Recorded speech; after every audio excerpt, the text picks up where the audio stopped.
विपक्ष की भूमिका निभाए। सरकार के पास छुपाने के लिए, सरकार के पास दबाने के लिए कुछ नहीं। सारी बातें हम लोग सार्वजनिक करने को तैयार है। विपक्ष हमसे सवाल करें, कटघरे में भी हम लोग को डालें, हम लोग जवाब देने को तैयार है। जहां हम लोग गलत होंगे विनम्रता से स्वीकार करेंगे, पर विपक्ष की ऐसी ऊंची बातों को कतई मर्यादा में रहकर हम लोग स्वीकार नहीं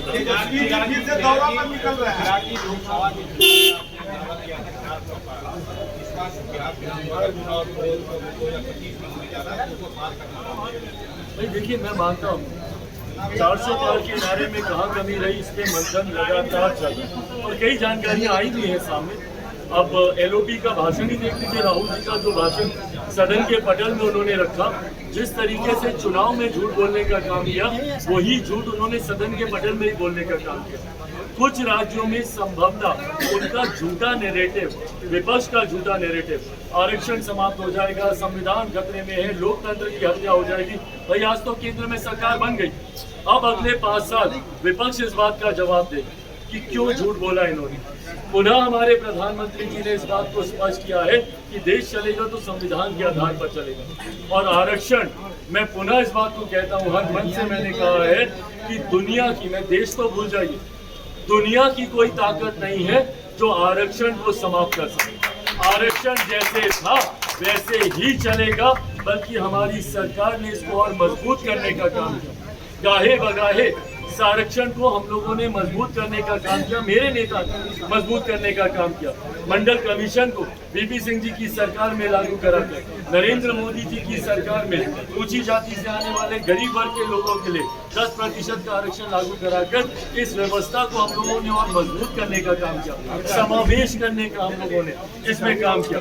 ऐसे में दुनिया की कोई ताकत नहीं है, पर जो लोग झूठ बोलते हैं, और यही तथ्यात्मक गलत जानकारी एलओपी ने सदन के पटल में भी दी। रक्षा मंत्री जी ने पुनः उसको क्लैरिफाई किया। अग्निवीर के लोगों ने खुद, अधिकारियों ने खुद उसको क्लैरिफाई किया कि जो एलओपी ने बोला वो झूठ बोला, कि अग्निवीर को मुआवजा नहीं मिल रहा, शहीद नहीं हो रहे, ये तमाम बातें जब आप सदन के पटल में जो विपक्ष झूठ बोल सकता है, तो चुनाव में उन्होंने कैसे झूठ बोला होगा।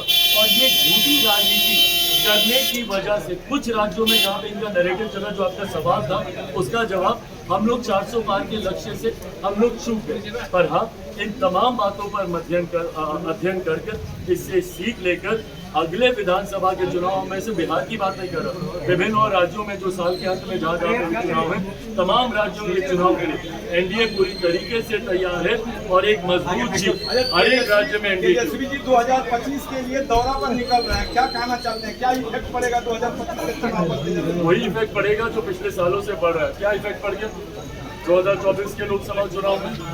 भाई इफेक्ट लोग जानते नहीं है कि आप कहते कि कुछ है और करते कुछ है। जब आप विपक्ष में रहेंगे तो आपको जनता याद आएगी, जब आप सत्ता में रहेंगे तो आपको गाड़ी का शीशा तक उतारना लोगों के लिए आप जरूरी नहीं समझेंगे, कहीं पे दौरा करना जरूरी नहीं समझेंगे, कहीं पे हत्या, कहीं पे घटना होगी तो आप जाना जरूरी नहीं समझेंगे। और ये वही विपक्ष है जो चिल्ला चिल्ला कर रोजगार की बात करता है कि रोजगार हमने दिया।